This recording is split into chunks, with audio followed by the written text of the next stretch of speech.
Sarah, to you first.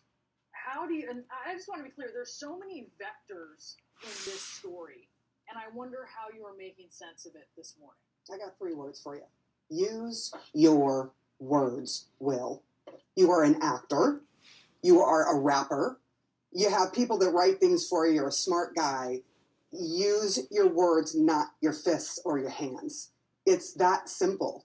I think you sat there and watched that, and I think everybody was shocked only because they thought it was part of the skit at first. And did you notice? He was laughing at first until Jada clearly wasn't, rolled her eyes, and then he gets up and goes and does this. But it really took away so much from everybody that was there and from the moment. I have to be honest, I'm a little embarrassed that I'm even talking about this right now. We've got inflation that is crushing families. We have millions of refugees who are running for their lives, trying to find refuge, mothers and children. And we've got Ukraine, which is literally on fire and being bombed. This was a moment that did not need to happen. And now it's trending on Twitter instead of 1,000 other things that are far more important. So that's where I stand on this. Watching that was really, really disheartening and disappointing. Look, it is a lighter thing, the Oscars in general. And those moments of achievement could be a light moment for people to revel in. Today they aren't. That is for sure. Eric, I wonder what you think of what you saw. Well, what elevates this story is the reaction of the Hollywood establishment. It was bad enough that Will Smith took it upon himself to physically attack Chris Rock because of a joke he told. But then when Will Smith went on to actually accept the Best Actor award and receive a standing ovation from some people in that audience for what he did, the Academy put a short statement up on its Twitter page saying that it didn't condone violence. But in this case, it did. Will Smith was allowed to accept his award. He was given as much time as he wanted to speak, well over 4 or 5 minutes. And as far as I can see, he didn't pay any real consequences for what he did. And I just wonder, there are so many people, we're having these conversations about cancel culture, but here's a situation where a comic told a joke and then got physically assaulted. No one in the room really seemed to penalize Will Smith for it. The Academy didn't penalize Will Smith for it. The producers of the Oscar cast didn't penalize Will Smith for it. We now hear that Chris Rock is not going to press charges. Who's going to ensure that someone pays a price for committing an act of violence on live television? That's the question I have still today. There's so much context here, and I mean, none of it excuses the use of violence. But I do just want to mention for people who aren't necessarily aware, there was a joke that Chris Rock told back in 2016 at the expense of Jada Pinkett Smith and at the expense of Rihanna. And also, it's important to know that as he made this joke about her appearance and about her hair, she has dealt with alopecia, the autoimmune disorder that's part of the reason, as we understand it, that her hair is short, because it causes the loss of hair.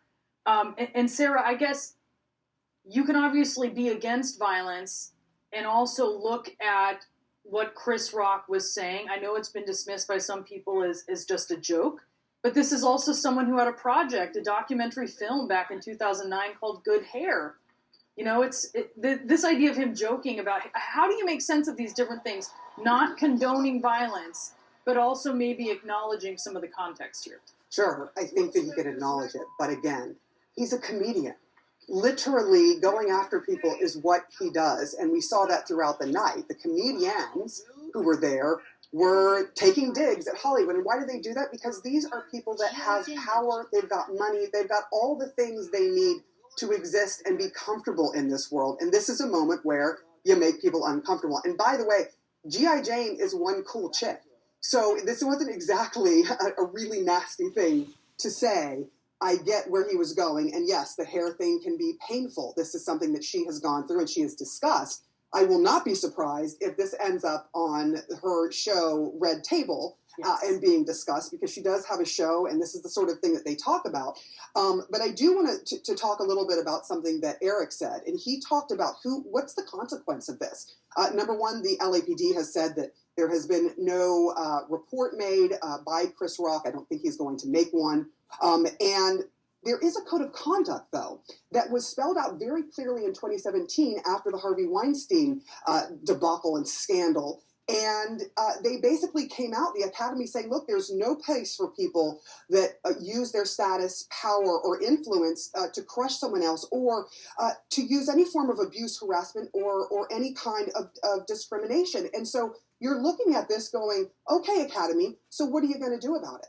What are you going to do about this? Because clearly there were no consequences that night, but are there going to be consequences going further? Will they kick Will Smith out of the Academy? Highly unlikely. He is a huge name in Hollywood. I'll be curious to see where this goes. Yeah, where should it go, Eric? Should he be kicked out of the Academy? Should his Oscar be endangered? Well, I felt the punishment should have been on site. He should not have been allowed to go on stage to make a speech. They should have explained that he wasn't allowed to do it because he attacked someone during the ceremony. And this is the problem that we have. When institutions don't step up and do what they're supposed to do in the moment, then it creates a situation where an even bigger punishment is only available. I mean, kicking him out of the Academy, taking his Oscar away from him. These are pretty huge punishments. I don't expect that they will happen.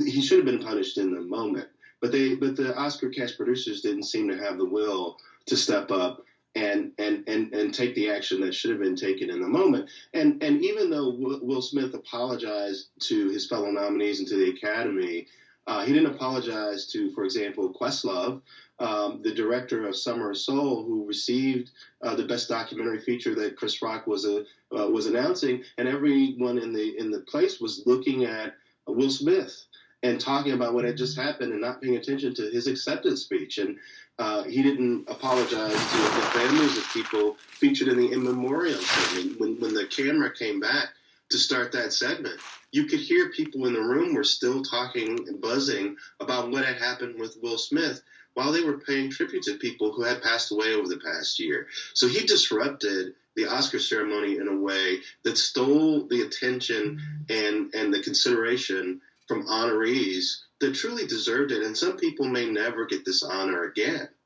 And when someone who has that much power acts without realizing how much power they wield and how they can disrupt the lives of other people, that's the true tragedy. And when they're supported by other people in the room, instead of reminded of the responsibility to act responsibly and act like the role model they say they are, then that's truly the biggest problem. I think it's a really good point you make. It did overshadow so many achievements, including Will Smith's, but so many other achievements on an evening where those should have just been shining. Eric Deggans, Sara Sidner, thank you so much to both of you. And Sarah's new show, Big Picture, you can catch that streaming at 9 a.m. daily starting tomorrow on CNN+. Sarah will be tuning into that.